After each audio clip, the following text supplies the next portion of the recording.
Salam jumpa untuk semuanya. Bagaimana kabarnya?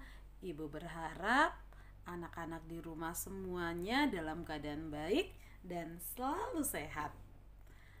Oh ya anak-anak, hari ini kita berjumpa lagi dalam video pembelajaran kali ini. Di sini kita akan belajar pada tema yang kedua, yaitu udara bersih bagi kesehatan, dengan subtemanya yang kedua, pentingnya udara bersih bagi pernapasan.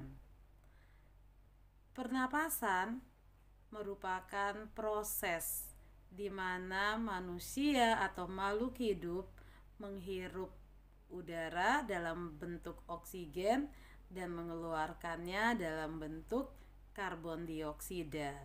Di dalam proses pernapasan itu terdapat gangguan pernapasan. Kali ini kita akan melihat gangguan pernapasan apa saja yang terdapat pada manusia. Adapun penyebab gangguan pernapasan, yang pertama itu karena adanya bibit penyakit. Penyakit yang ditimbulkan itu seperti flu, lalu ada tuberkulosis atau yang biasa kita kenal dengan TBC, lalu ada flu burung, bronkitis, dan pneumonia. Penyebab yang kedua itu adalah pencemaran udara. Pencemaran udara dapat menimbulkan penyakit asma, lalu ada emfisema, dan yang ketiga ada kanker paru-paru. Dan penyebab yang ketiga itu adalah fisik. Penyakit yang ditimbulkan itu berupa kelainan organ pernapasan yang terjadi sejak lahir. Selain penyebab, kita akan melihat penyakit pada organ pernapasan manusia. Yang pertama, ada asma. Asma merupakan penyumbatan saluran pernapasan yang dapat disebabkan oleh debu, udara dingin, alergi terhadap makanan tertentu, atau juga karena kelelahan. Gejala pada penyakit asma itu dadanya terasa sesak, lalu batuk, dan napas terasa berat. Lalu bagaimana cara pengobatannya? Biasanya dilakukan dengan pemberian inhaler. Yang kedua itu ada flu. Flu merupakan gangguan pada organ pernapasan yang disebabkan oleh virus. Gejalanya sakit kepala, demam, dan hidung tersumbat. Lalu bagaimana dengan pengobatannya? Ya, dengan minum obat sesuai resep dokter dan mengonsumsi makanan yang sehat dan bergizi. Yang berikut ada penyakit bronkitis, merupakan infeksi atau peradangan saluran bronkus yang biasanya juga disebabkan oleh virus. Adapun gejala pada penyakit bronkitis itu seperti batuk berdahak, demam, dan sesak napas. Pengobatannya seperti apa? Iya, dengan minum obat sesuai resep dokter, lalu istirahat yang cukup, dan tetap mengonsumsi makanan yang sehat dan bergizi. Penyakit yang berikut itu ada tonsilitis, merupakan peradangan yang terjadi pada amandel dan tonsil yang disebabkan oleh virus atau bakteri. Gejalanya itu biasanya terjadi pembesaran tonsil dan menimbulkan rasa sakit. Pengobatannya tentu kita harus minum obat sesuai dengan resep dokter serta mengonsumsi makanan dan minuman yang bersih. Yang berikut ada penyakit pneumonia, merupakan peradangan bronkiolus dan alveolus karena infeksi bakteri Streptococcus pneumoniae, virus atau jamur. Gejala pada penyakit pneumonia itu adalah batuk, dengan dahak berdarah, sesak napas, nyeri dada, dan demam yang tinggi. Pengobatannya dilakukan dengan minum obat sesuai dengan resep dokter. Tentang jenis-jenis usaha yang dikelola secara perorangan dan kelompok. Usaha perorangan merupakan usaha yang bertanggung jawab hanya terhadap dirinya sendiri. Lalu contohnya itu ada toko, bengkel, dan warung. Lalu ada firma. Firma itu didirikan paling sedikit oleh 2 orang. Resiko kerugian tentunya ditanggung bersama.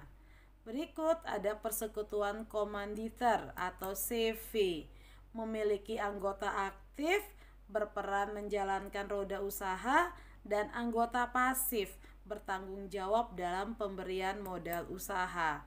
Contohnya ada CV Rian Motor, lalu ada juga CV Kayu Jatiluhur. Berikut ada perseroan terbatas atau PT. Modalnya dihimpun dari beberapa orang dengan menjual saham. Pemilik saham memiliki kewenangan terhadap perusahaan dan berhak mendapatkan laba perusahaan. Contohnya PT Pembangunan Jaya. Lalu ada badan usaha milik negara yang kita kenal dengan istilah BUMN. BUMN bertanggung jawab atas kesejahteraan masyarakat Indonesia. Modal usahanya ditanggung oleh negara. Contohnya itu ada Perum Peruri, perusahaan umum percetakan uang. Lalu ada PT KAI, yaitu PT Kereta Api Indonesia. Yang berikut ada koperasi. Koperasi merupakan usaha bersama berdasarkan atas asas kekeluargaan. Semua anggota wajib membayar simpanan pokok dan simpanan wajib. Contohnya ada koperasi unit desa atau KUD. Kita akan melihat pengaruh kegiatan ekonomi terhadap kesejahteraan masyarakat. Kegiatan ekonomi di masyarakat meliputi kegiatan produksi, distribusi, dan konsumsi. Ketiga kegiatan tersebut dilakukan untuk mencapai taraf hidup masyarakat yang sejahtera. Kesejahteraan masyarakat merupakan suatu kondisi terpenuhinya kebutuhan masyarakat, sehingga dapat hidup layak dan mampu mengembangkan diri, sehingga mampu melaksanakan fungsi sosialnya. Adanya ketidakmerataan pendapatan serta kecepatan pertumbuhan ekonomi yang berbeda sangat mempengaruhi perbedaan tingkat kesejahteraan antara masyarakat di kota dan masyarakat di desa. Nah, anak-anak, berikut kita akan belajar tentang properti tari. Properti tari merupakan segala kelengkapan dan peralatan yang digunakan ketika mengadakan pertunjukan tari. Adapun fungsi properti tari, yang pertama menyampaikan ide dan makna gerakan dalam tariannya agar mudah dipahami oleh penonton. Yang berikut sebagai pelengkap busana tari, berikut membantu menghidupkan karakter tokoh dan memberikan nilai tambah keindahan dalam tarian. Nah, di sini ada sebuah tarian. Properti yang digunakan kita bisa lihat ya. Di situ ada senjata berupa pedang, lalu ada keris, lalu ada tombak, rencong, serta busur dan anak panah. Jenis lainnya yaitu topeng, lalu ada piring, topi, tongkat, lilin, dan payung. Unsur-unsur yang harus dipersiapkan dalam peragaan tari yaitu gerakan tarinya. Kita sebelum pertunjukan otomatis kita harus berlatih terlebih dahulu. Lalu yang ketiga, properti apa saja yang akan kita gunakan dalam pertunjukan tarian tersebut. Lalu yang tidak kalah pentingnya adalah musik pengiringnya. Biasanya musik pengiring ini menambah semangat bagi para penari. Lalu ada kostum, juga sangat mendukung dalam pertunjukan tari. Dan yang terakhir ada tata panggungnya. Nah, anak-anak, demikian penjelasan Bu Guru di materi kita di subtema yang kedua ini. Bu Guru sangat berharap semoga video pembelajaran ini bisa membantu sedikit kegiatan belajar anak-anak di rumah. Demikian yang bisa Bu Guru sampaikan. Salam sehat untuk kita semua dan tetap semangat dalam belajar. Sampai berjumpa kembali pada episode selanjutnya. Salam DJTM. Terima kasih. Dadah.